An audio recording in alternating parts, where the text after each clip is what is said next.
The Senate this week is taking a look at the NSA and the ability to collect phone data. It's set to expire at the end of the month.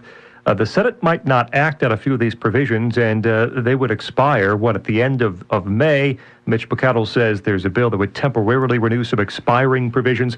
What exactly might be allowed to expire here, and is that a good idea? Well, it's basically the Patriot Act, so it's the idea of bulk data collection, the idea of being able to use the FISA courts in essence, or the equivalent of a FISA court, to be able to go after terrorists in other countries, go after terrorists here.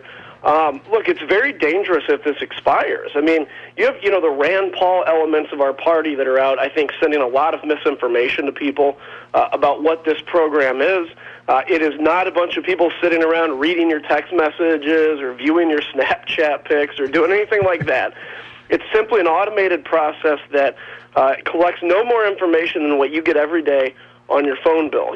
Who you called, when you called, how long that call lasted. I voted for the USA Freedom Act. That I was a little nervous about that, and I am nervous about that because that actually ends bulk collection, which I think is still important, but it sets a provision for us to still get the information we need. So when this is all said and done, I sure hope the Senate really does act on this. And I frankly commend Mitch McConnell for sticking strong to say, look, it's a 21st century war we're fighting.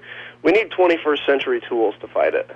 Yeah, and rolling it back about the time you do something along those lines, and somebody gets through with something that we may have caught with a procedure that we have now outlawed, then you've got even bigger problems. Well, imagine this just plainly politically. Remember, after 9/11, everybody wanted every politician's head who didn't see this happening.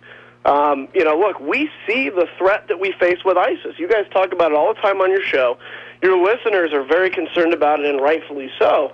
We can't, on the one hand, say we're concerned about ISIS, and then on the other hand turn around and say, but we're not going to do anything to defend ourselves against it. We understand that we have a Constitution that we need to live in, and that's very important, and that's why we're doing, even some changes to the provision to the program to make people feel more confident in what's happening too. But we cannot let this expire lest we pay the ultimate price for that.